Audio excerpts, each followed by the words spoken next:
one of the questions which has been asked by a lot of people in terms of clarification is that this coverage, how is it to be computed? Gross of write-off or net of write-off? Because if you just look at provision coverage and you don't put write-offs into consideration at all, then you're creating an anomaly between two different banks which may choose to have different write-off policies. And there is a tax implication of which policy you choose to pursue. So that question needs to get addressed by the regulator, and that will have significant implications for the amount of coverage that is appropriate and required. So Axis Bank, for instance, actually has a fairly aggressive write-off policy. Okay. And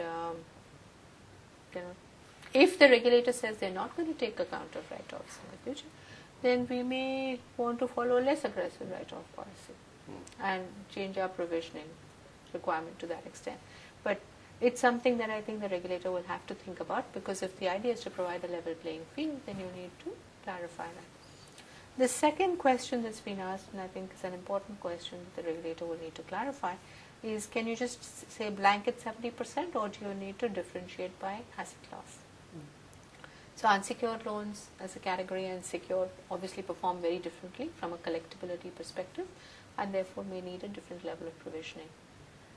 And you do find that even retail, corporate might behave differently from a collectability perspective, and you may want a different level of provisioning. But definitely secured and unsecured, I think, are two distinct categories which should be provisioned for separately. So those are implementation details which the regulator will need to clarify on, and only after that can the banks execute. Philosophically, I totally believe that provisions should reflect the economic credit costs of an asset. So whatever is appropriate to reflect that is a good policy. And that will mean clarification on both these questions, because credit costs are different by asset class, and credit costs are both write-off and provisions. Yeah, but once the clarifications are given, then it's... we would like to fall in line. Yeah.